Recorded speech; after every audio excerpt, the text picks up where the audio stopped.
guys, hapunan na. Mag-check tayo ng sugar natin. Bakit na lang. Pagkakain natin, ang palaya lang sa kaislog. Yun lang.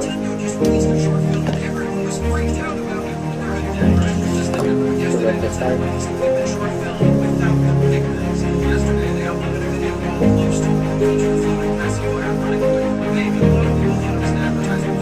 $110. Dito ko kayo. Pagkatapos ko kumain ng palaya sa kaislog. Pero po, kakain tayo ang palaya. Gabi nilagamit po. Yan lang po kukunan natin yung gabi. Pero po, babalik ko kayo after 2 hours.